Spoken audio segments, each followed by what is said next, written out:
Hello everybody, welcome back for another dungeon adventure. We start off today's journey at the Stitches Way Shrine here in Northern Elsweyr. We set off across the tundra landscape dotted with various forms of cacti and dried out shrubbery. We see some of the local wildlife of foxes and dune rippers and an occasional camel.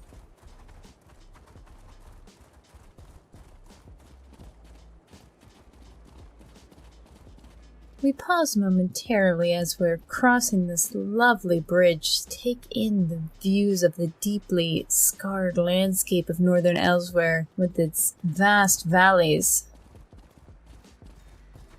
As we reach the other side of the bridge, we see that there's a brief pause in this terrain that reveals the city, which is the location of today's public dungeon, Orcrest.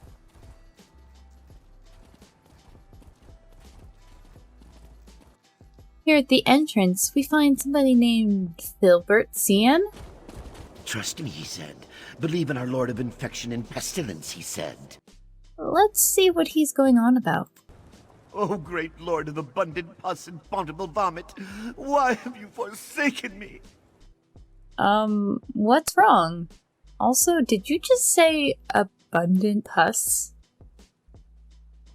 Everything is wrong. My friend Martina entered this flu-ridden city to recruit followers for Khajiit, but he hasn't returned. I fear the diseased beasts inside have devoured him like a massive scab. Please tell me you can help. Okay, ew. But also, how can I find Martina? Look for his belongings. He's always dropping things because of his numbing hand fungus. I would do it myself if it weren't for my responsibilities. If he's dead, someone has to carry on our sacred duties. What do you say? Will you rescue Martina? I'll enter Orcrest and save your friend. No worries. Not sure I want to enter in there, but who am I to turn down an adventure? You will? Oh, bless you, brave hero! May Khajiit rot your teeth and cover your face in scabies! Is that supposed to be a compliment? Anyway, what is your sacred mission? To show the people the sickening power of Khajiit and bring more followers into the fold. Martina and I want to find a way to prove that Khajiit is responsible for the flu outbreak in Orcrest. The abject terror will really help with word of mouth. What's wrong with you? I just thought this was a joke, but you just keep going on. What the heck? Everything! My scalp is itchy, my bowels are irritable, my feet are caked in creamy fungus. Khajiit has blessed me in so many ways. I want everyone to experience his sickening glory. Ew. With that we bid our not-so-friend goodbye.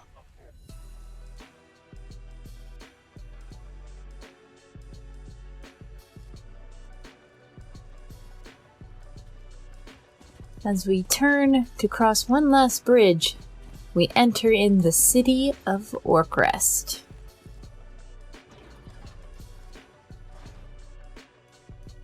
This once thriving town of Orcrest may have been the location in Northern Elsweyr that was hardest hit by the Knahaten Flu and breakdown of society that followed. Abandoned and haunted by its own dead, Orcrest is now a place of dread for the nearby surviving Khajiit. Upon first entering the city, we can see it once was a thriving marketplace here at the entrance. Plenty of now empty stalls line the area.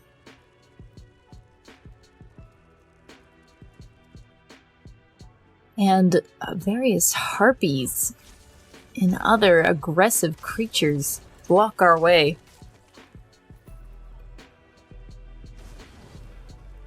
As we take in the maze of various stalls and empty carts lining this area, we find our path forward weaving through these tents.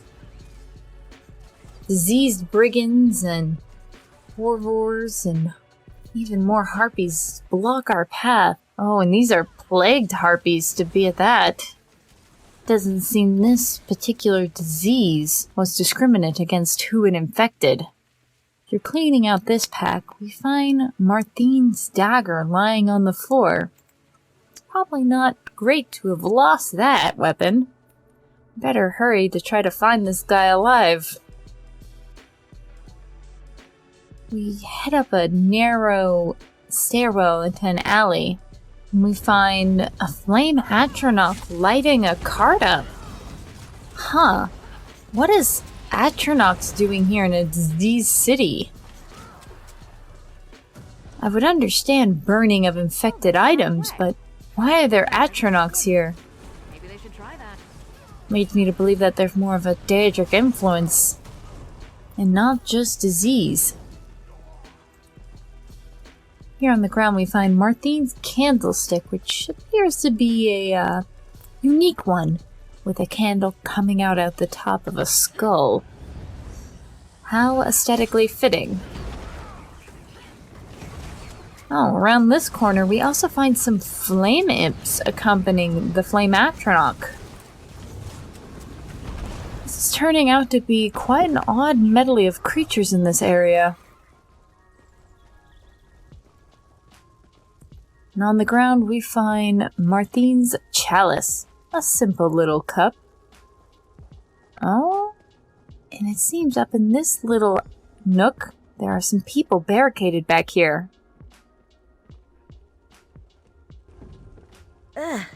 Another stranger. Hopefully you aren't obsessed with mucus like the last one. It sounds like you found our friend Martine. Have you seen a cultist named Martine by any chance? Unfortunately, he kept yelling about the virtues of skin rashes and hugging the infected zombies, so we locked him in a cage. If you bring us some supplies, we'll consider setting him free. In the meantime, you can talk to the fool yourself. Alright, I'll go talk to him. Talk to that rambling cultist if you must. Just be careful he doesn't cough on you. I agree, I'll be careful. But first, what are you three doing here in Orcrest? A merchant hired us to escort his wagon into Orcrest. When the flu broke out and the fire started, he panicked and got himself killed. We hid in a room and used his supplies to survive, but that's no way to live. Besides, these two talk too much. That's one way to look at the situation. We bid Durava farewell. We talked to our other two companions. Let us know if you find new supplies. We'll need them whether we make it out of the city or not. Well, what kind of supplies are you looking for? Water, food, bandages. A couple jugs of plum wine would be nice. Okay, so the basic necessities. We can do that. And we bid Kamasha goodbye. Lastly, we talked to Zadran. We could always use more supplies. Who knows how long we'll be trapped in this foul city. How have you been surviving? Poorly. We've been here since the flu and fires overtook Orcrest. We're nearly out of supplies, but we didn't want to leave because we assumed things were even worse outside the city walls. At this point... And with that, we bid this Khajiit goodbye, and we see a book, Mathok the Immortal, sitting right nearby. Even in his later years, Mathok Rizzer struck fear into everyone who crossed his path. He was a massive Breton warrior with a face as chiseled and scarred as his shield. He never spoke, but others told tale of the fearsome warrior and beasts he'd killed. When he was out of earshot, they whispered other tales. They said the spirits of those he'd killed fed his own, that as long as he kept fighting, Mathok the Immortal would never die. Mathok certainly looked like he was ready for a fight. Teeth gritted and bared, elbow bent to deliver a devastating blow, fist clenched tight enough to crush ebony. No one ever asked why Mathok always wanted to fight. They were too afraid. Even if they did, he couldn't have answered. He lost the ability to speak after a dwarven automaton crushed his throat. His teeth had been gritted and barred since the time a giant shattered his jaw. He broke his elbow that same way, and it never healed properly. He hadn't been able to straighten his arm for 41 years. His fists had been balled up like a boulder ever since a wood elf filled his back with arrows. A healer told him it was a reaction to the arrow's poison, and there was nothing to be done. There was nothing for Mathek to do but to keep fighting. Not because the spirits of those he killed made him stronger, but because watching others writhe in pain sometimes distracted him from his own. Because he hoped that one day, someone or something might finally get the best of him. Mathek the Immortal kept fighting because Mathek Riser was ready to die. Oh, and that is a horribly sad tale. Maybe your companions here relate to this Mathek the Immortal, with having survived in this cursed city. We step away from this book and go meet our friend in this holding cell. Did Periite send you? Your friend Thibbert sent me. I'm here to set you free. I have to find proof that Periite is responsible for the flu, or at least something that can be misconstrued as proof. Gather accounts of the flu and I'll join you. If not, I'll stay right here and die in my own filth, just like Periite intended. Ew. Why do you follow Periite? When I was healthy and normal, no one noticed me. One day, I was afflicted with an exquisite sickness and the entire town fawned over my deathbed.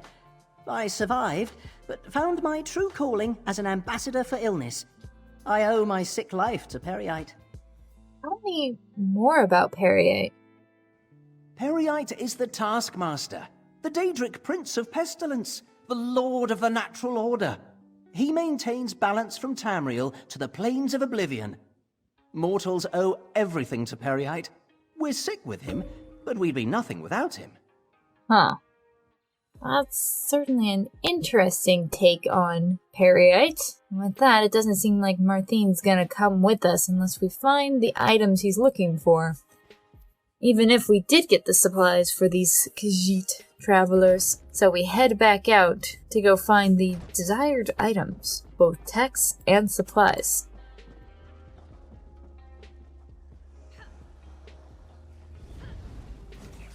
We make our way through hordes of flame imps that bar our way through the city. Seems like there's going to be plenty of these little creatures given by the flames dotting up everywhere. I wonder if people of the city summoned these creatures to try and burn plagued items.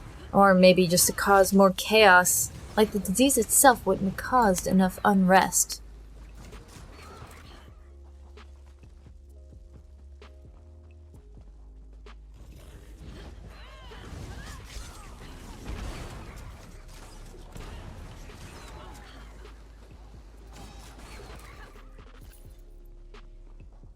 After this pack of enemies, we find our first note. First signs of the flu. No one knows who brought the flu to Orcrest. Some blame the Argonians. Others say it's the work of Periite himself. Whatever its cause, the sickness is spreading quickly, and the dead are starting to pile up. Some of the unaffected residents are fleeing, but they say things are even worse beyond the city's walls. I, for one, am not going anywhere. Orcrest is my home. Interesting. So the first people here didn't know where the origin of the disease was either. Just past this note, we find the Charred Prince. Don't have much in the way of information on this guy, but unfortunately he's blocking some of the supplies we need, so we have to take him down.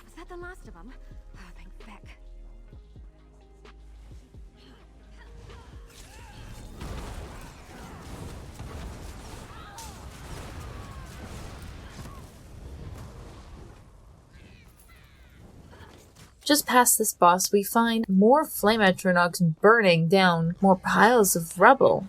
They're coming for us. They appear to be having a heyday here. Although Khajiit structures do use quite a bit of stone masonry, so not going to be all lost. In a crate back behind one of these stone structures, we find supplies for the survivors.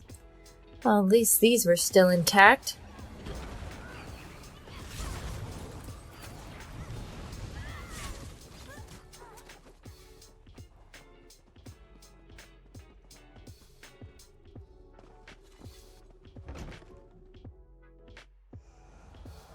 We make our way to the next section of Orcrest, the upper city, to continue to look for texts and supplies.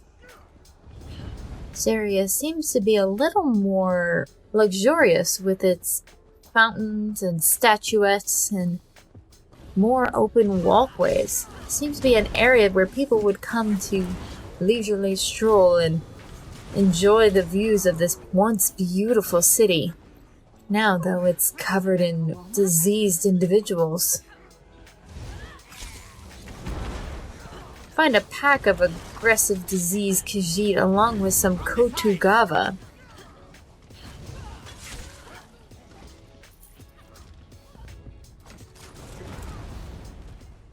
We appear to be looking at some piles of text, and one, separated from the rest, is a note titled Letter to Khajiit. Thank you, Khajiit. I know you will never read this, but I need to thank you in writing for listening to my prayers. This letter is written to you, but it's not for you. This letter is for all the non-believers, the doubters, the ones who scoffed when I told them the old gods would wash away their evil. I prayed to every Daedric prince, but you were the one who answered, the one who saw that the only way to fix this city was to kill it from within and to burn it to the ground. Even as the flu spreads through my body and blood flows from my mouth, a smile crosses my face, and a single phrase circles my fevered mind. Thank you, Khajiit. Another first person thanking Khajiit for a disease. You do have to wonder how addled the brains are of those that end up following Khajiit. So we finish this letter, we find a couple of aggressive plagued individuals confronting us, but with Miri and I, they're no match. We press onward through this maze of a town, going past some lovely gazebos, and even though this place has been ravaged by disease and fire, I can still tell this place must have been a beautiful, thriving city at one point. It's such a shame what it's come to. And here we see one of our supply caches behind the alchemist Zindani. But it's no worry because Miri and I make quick work of her, despite her trying to smoke us out. In this barrel, we take another one of the supplies for the survivors, leading us to now having 2 of the 3 supplies gathered and 2 of the 3 pieces of information. All we need is 1 more of each and then we can get out of this place.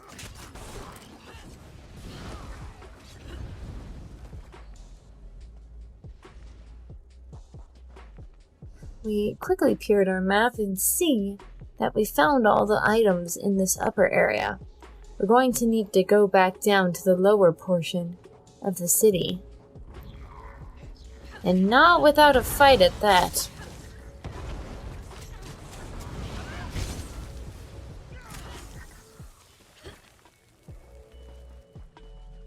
I do wonder how ogres got not only into the city, but this far into the city. You wonder if maybe they were sent as plague bringers? After some adventures in Scale-Collar Peak, I could see some of the followers of Khajiit using such a creature for that purpose.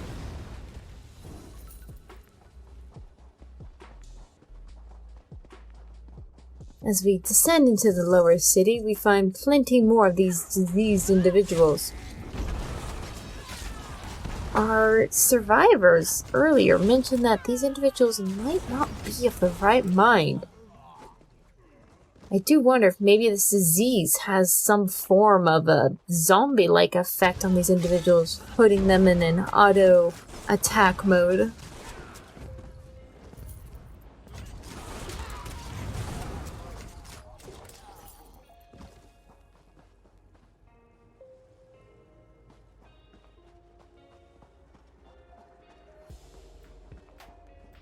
We head down yet again, and we are now back into the lower portion of the city, where our pathways narrow, making more of these encounters a little more claustrophobic.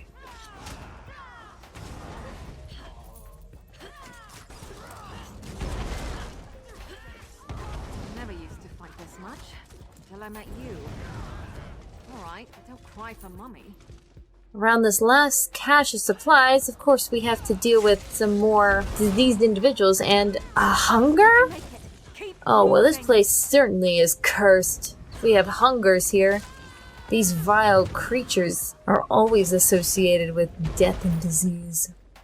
With that, we finished gathering the supplies, but we still need to find one more piece of information to satiate our disease-addled little friend.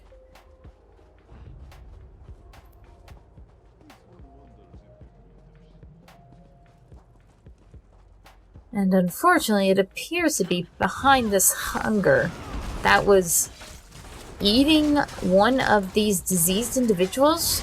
Interesting that while the hunger might have been chewing on him, he still had enough energy to get up and fight us. This last note is titled Flu Victim's Note. My rash is spreading. My cough is getting worse. My nose won't stop bleeding. It's only a matter of time before it flows from my eyes and mouth. My brother only lasted 3 days after he reached this point. He was always stronger than me. A very grisly note describing the effects of this disease. It appears that those who caught it were most likely to be terminal with it. After getting this note, we quickly navigate our way back to the adventures and our disease-addled friend.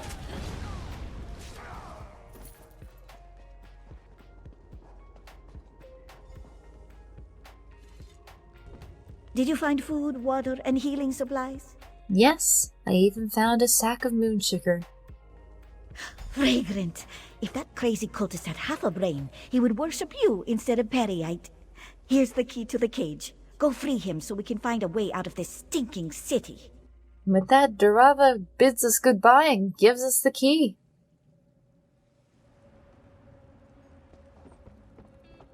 And we go to free our disease-addled friend.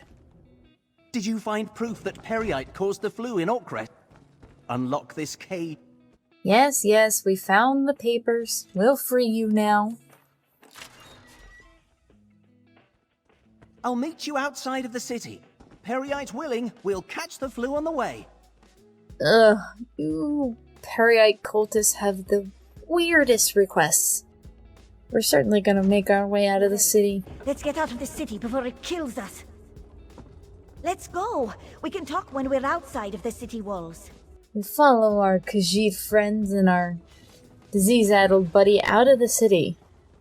As we're exiting the city, we reflect on just how much damage this place must have gone through. The disease must have spread quickly and aggressively through its citizens, for stalls to still be left open, items to seem to be left where they were sitting the day that whoever set them there thought that they were going to come back.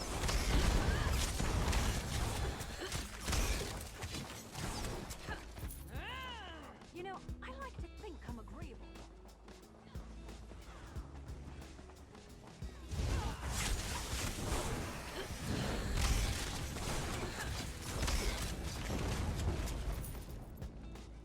Near the exit, we find Shaza's diary. This is a very informative account of what went down in Orcrest from the perspective of a young girl. The 22nd of the sun's dusk. Father told Shaza not to look, but she did.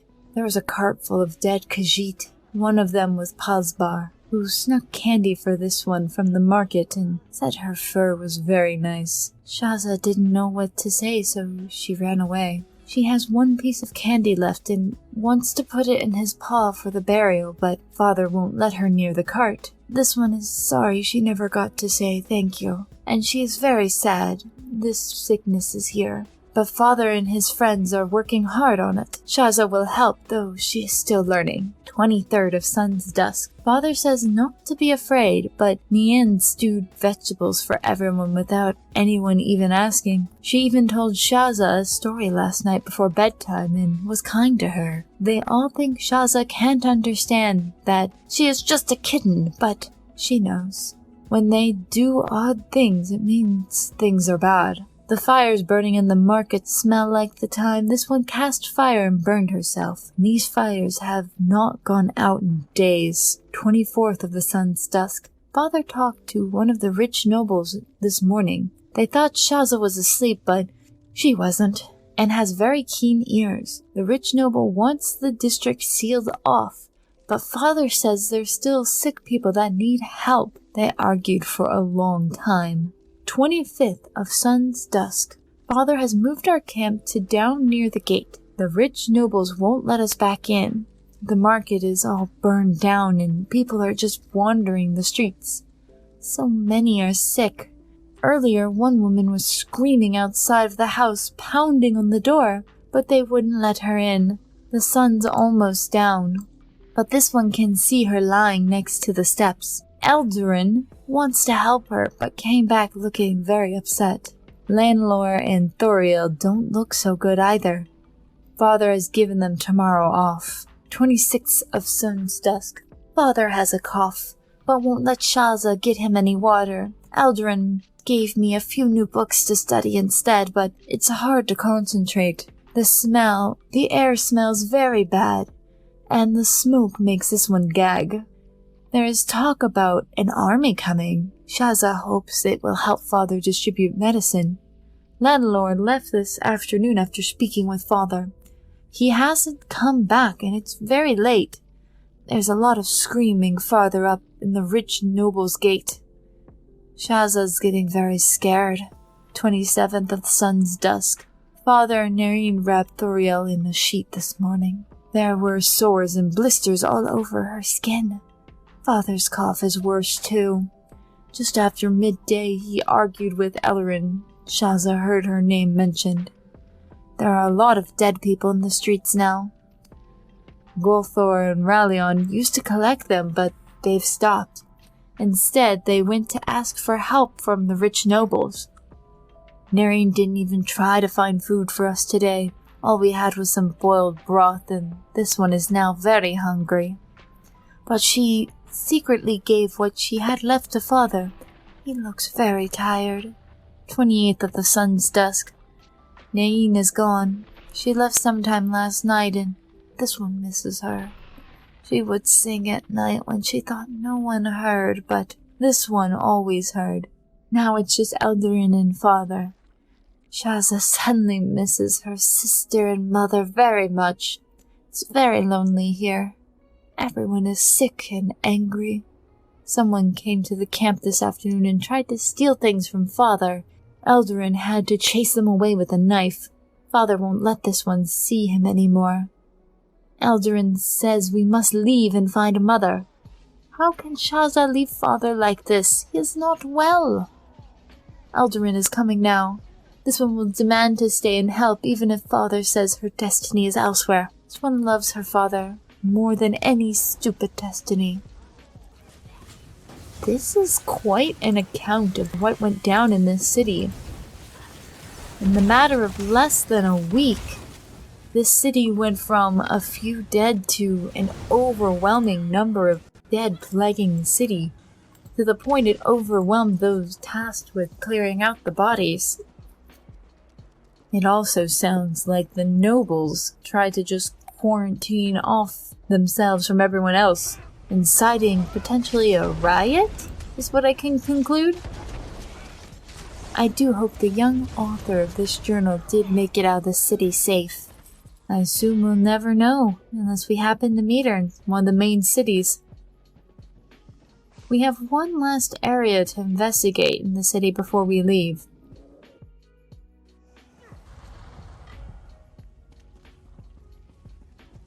Down in the sewers, we find diseased skeevers that don't appear aggressive.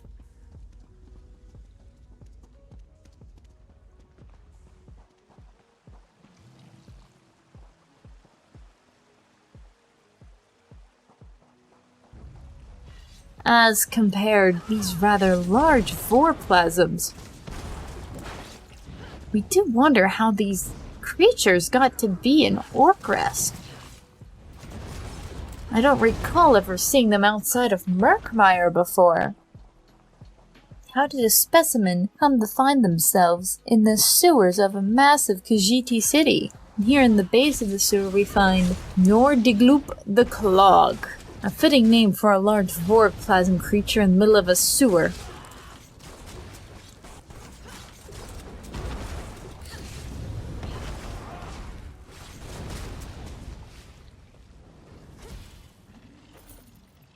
Upon taking him down, we find a journal next to a Khajiit corpse. This book is titled Nordigloop the Clog. What a fascinating place! The Orcrest sewers! You can find a staggering amount of wildlife in these putrid depths. As an explorer and amateur naturalist, I find that extremely convenient for my work. I confess, I came to Orcrest in search of its sewer system with a specific goal in mind. I heard rumors of a specimen of an amorphous green slime transported from distant Murkmire for the express goal of alchemical study in an Orcrest laboratory. It is said that the creature escaped captivity during the chaos and unrest at the height of the disease that ravaged the city. Supposedly, the blob of slime slithered down into the sewer, where it grew to an enormous size and more potent toxicity due to the disease-ridden detritus flowing down here for it to consume. So, with notebook and quill in hand, I braved the perils of Orcrest and found an access to the sewer. I encountered a number of small blobs that were scavenging through the waste and debris, but no huge monstrosity. Disappointed, I decided to push on. That's when I discovered the great pit and the impressive mass of slime that ruled here, and named it Nordigloop the Clog. Gazing upon the impressive creature, I assumed it would be slow and docile given its size. Imagine my surprise when it rushed after me like a wave of angry ooze. How did it sense my presence? I have no idea, and the smaller vorplasms scattered throughout the area. Were they separate creatures or simply extensions of mighty Nordigloop? Further study will be required. Unfortunately, I write this from my hiding spot that I am hesitant to vacate while the slimes continue to search for me. I'm going to wait a little while longer, then attempt to get close enough to Nordigloop to perform a thorough examination. Maybe I can even acquire a sample of its vibrant slime to bring back to my alchemical workshop. Wouldn't that be grand? It seems like this fellow adventurer had much more ambitious goals for this large clog. Poor guy. Seems like the second he stepped out of his hiding spot, he was taken down. Before we leave the pit, we grab this sky shard just sitting here all pretty. And with that, it's time for us to finally leave this plague-ridden city.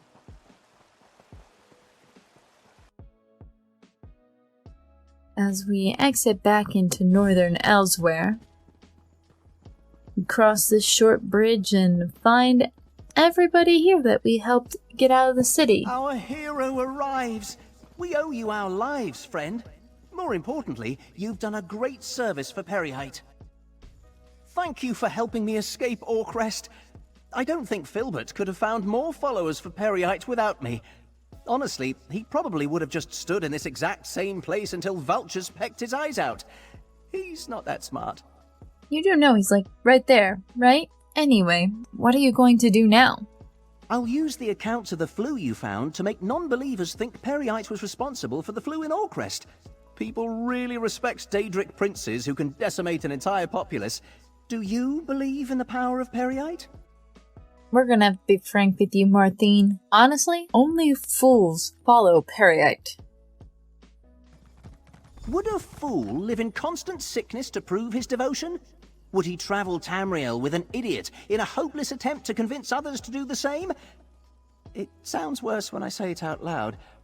In any case, I owe you. Please accept this gift.